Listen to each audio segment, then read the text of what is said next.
and I am absolutely delighted to meet Dermot Lyons here this evening. Dermot, it is great to see you.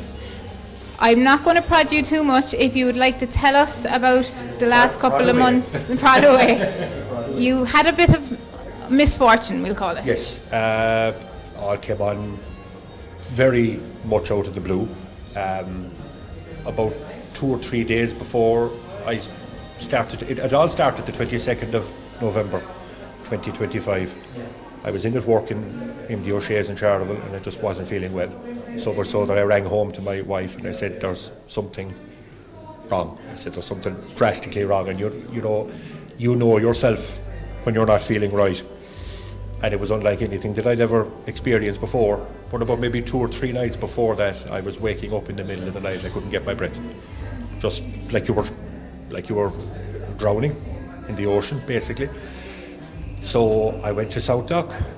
They sent me straight into University Hospital in Limerick, and there I stayed for 3 weeks in the coronary care unit, where they diagnosed me with severe heart failure.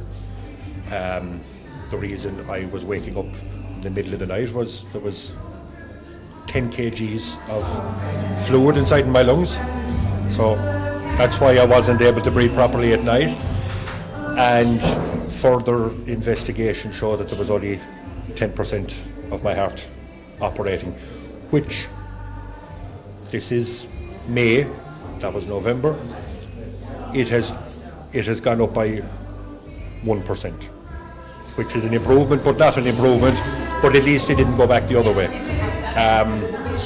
They fitted me with a pacemaker and a defibrillator in here, and that was fitted very, very quickly one Thursday evening. They came into the ward and they asked me, have you much eaten today? I said, no. I said, just my breakfast and a light bit of lunch. And they said, good. This was 3:30. They said, we'll have you down at theatre at 5 o'clock. I said, okay. Now, it was good in one way because it didn't give you a chance to think about it. It was being done and that was it. Because if you had to wait a week or two, to go through your head and all the rest of it, but they did it there and then. I was back up about 7 o'clock, back up at the ward. And the following day I asked them how come it was all a rush at the end, and they said that Thursday morning there was 8 consecutive beats in my heart that were off the wall, they were completely out of sync, out of kilter. If that had gone 2 beats more to 10, that was it. They wouldn't have got me back. So that was why it was rushed. It was a bit of a shock to hear it, but I was thankful that they had done the best what they could. So it's a very, very slow process. It will be the guts of 12 months before they know how well this is operating. And if after the 12 months that doesn't do the job, the only other option available would be a transplant. But that's down the line. We'll concentrate on this first and see how we get on. I suppose for such a young man that's been through such an ordeal, I really admire how brave and how strong you are in even to tell the story. Yeah, I never thought I was until it happens. It is a bit of a shock. A couple of my aunt was she's living down in Tralee, and she was a nurse.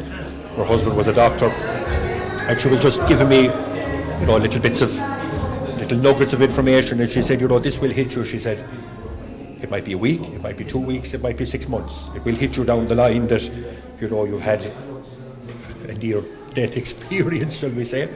It's fine to laugh at it now, but back then it was a different kettle of fish.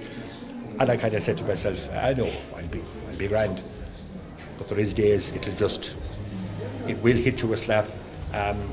What also affected me a little bit was that my mother, God be good to her, was the same age as I am now when she died, which is 42.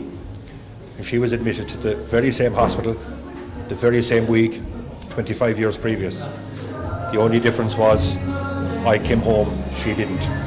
So all of that coupled together was, it was tough, it was hard, but I've had great support from my wife and my 4 kids, my father who's here tonight, and of course all these fantastic people who've been helping me out over the last couple of months.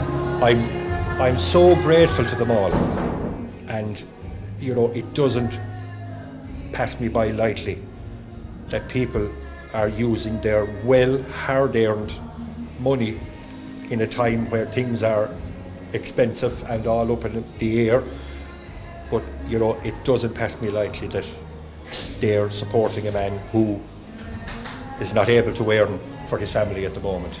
And look, I could be here till the cows come home, but I thank them so much. And I've seen the support in the amount of people rallying behind you. You have a huge following. There's loads of fundraisers going on, so we want everyone to get out and support. It's delighted to have Dermot here tonight and share his story, and I want to say thank you very, very much. And all we can do is keep you in our thoughts. And it's great to talk to you. As I said, we go back a long way. The days of you were collecting at the door below in Bonlay House, that's 20 years ago. Surely I'm actually, believe it or believe it not, I'm actually 30 years this year on the road. Even though I'm not on the road this year, but this would have been started in 1996.